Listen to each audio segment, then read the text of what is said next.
Hey, what's up, guys? This video has been a long time coming. Yeah, I saw The Sound of Freedom a couple weeks ago, and I meant to release my review sooner, but life got in the way of things, and I couldn't release it until now. But anyway, here we go. So, Sound of Freedom is probably the most important film of the year, quite possibly even the decade. I mean, it touches on a subject, child sex trafficking, that's not talked about or wasn't talked about a whole lot, I don't think, until now, but that really needs to be addressed because it's such a prevalent issue. Human trafficking is a huge, huge problem, not just in America but worldwide, and I appreciate that they made a movie to emphasize that. So anyway, Sound of Freedom, it follows the story of Tim Ballard, uh, the true story of Tim Ballard, this Homeland Security operative who busts child predators, puts pedophiles in jail, but isn't satisfied because they've never caught or never rescued a single child at all, or he's never rescued a single child at any point in his career. And it opens up with this woman preying on this trafficker who's preying on these two kids, Miguel and Rocio, and taking them away from their father. And it's very eerily similar to how real life traffickers operate. They prey on kids in who are impoverished, and they prey on them with promises of wealth and just great jobs, great career opportunities. In this case, modeling.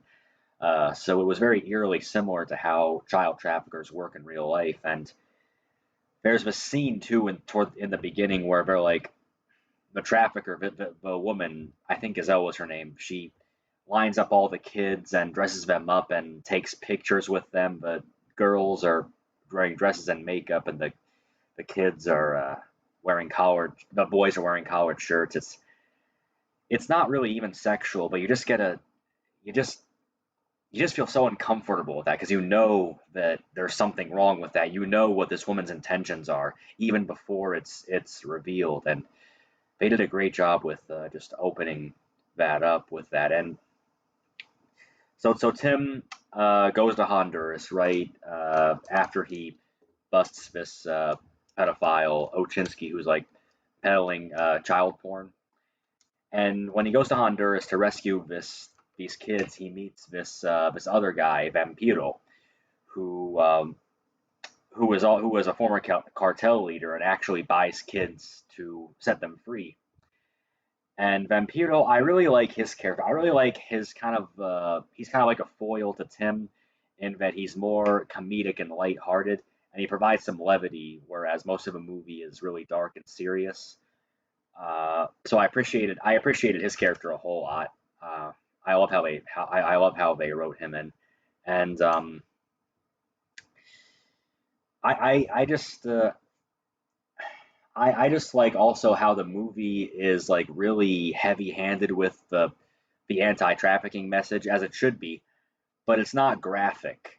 But even though it's not graphic, it's no less impactful. Like you feel the weight of every scene where it's even implied that the adults like molest the children. Like there's just one scene in the middle, I think it's the second act of a movie where Rocio is held captive in this shady hotel room with this older man, and he you can tell what he's getting ready to do to her, uh, and you don't see anything except when he like closes the curtains of a window, and it then cuts to Rocio in the bathtub, and she's crying, and that I mean, it's rough.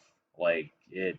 I mean, I had to actually like look away from the screen. It wasn't even graphic. I had to look away from the screen because it was just so hard to watch, and it should be hard to watch. This is a very sensitive subject that needs to be talked about, and it's based off a true story too. I mean, there's actual if you search Tim Ballard 60 Minutes on YouTube, you'll see the actual footage of a Colombian raid that this movie was based on.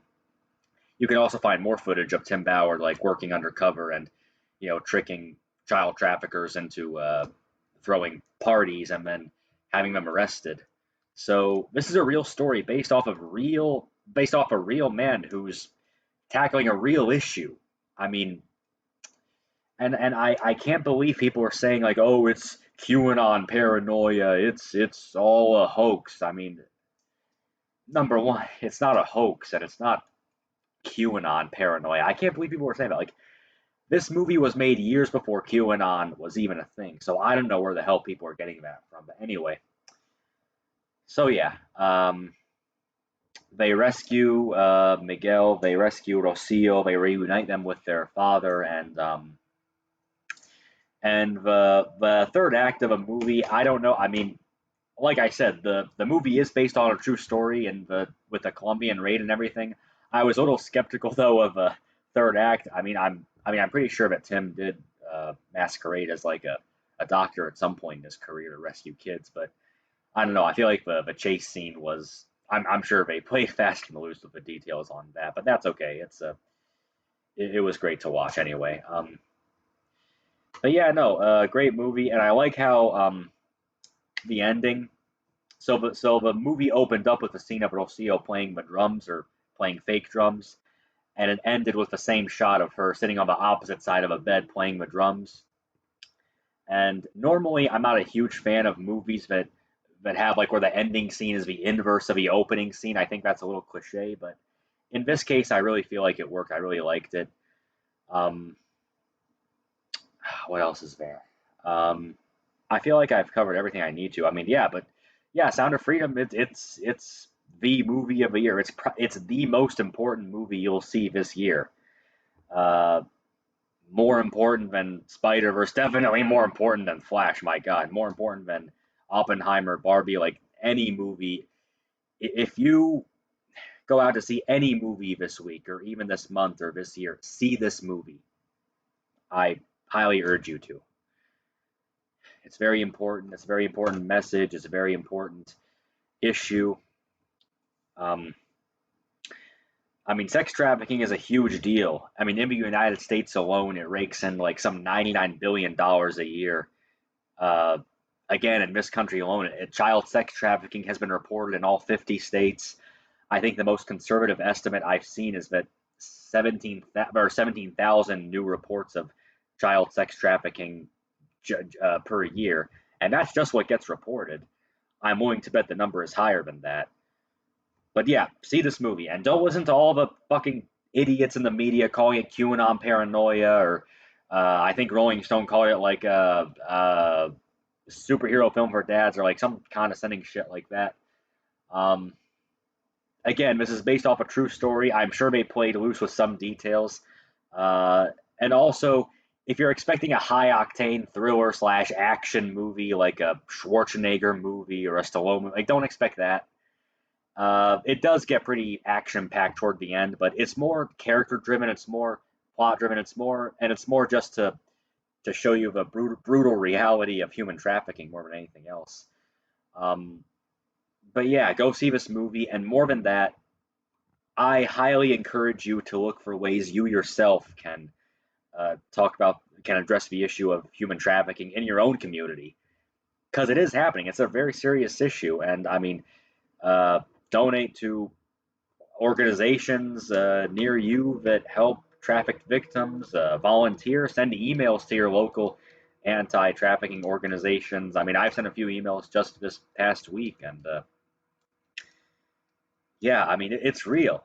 Slavery is very much alive and well. We may have made it illegal in America anyway, but it's not any less of an issue. So yeah, Sound of Freedom is great. I give it a 10 out of 10. Jim Caviezel's performance was amazing. The movie was amazing. Angel Studios is amazing for releasing this movie when Disney wouldn't. Um, yeah, that's it. Have a good rest of your week. And remember, God's children are not for sale.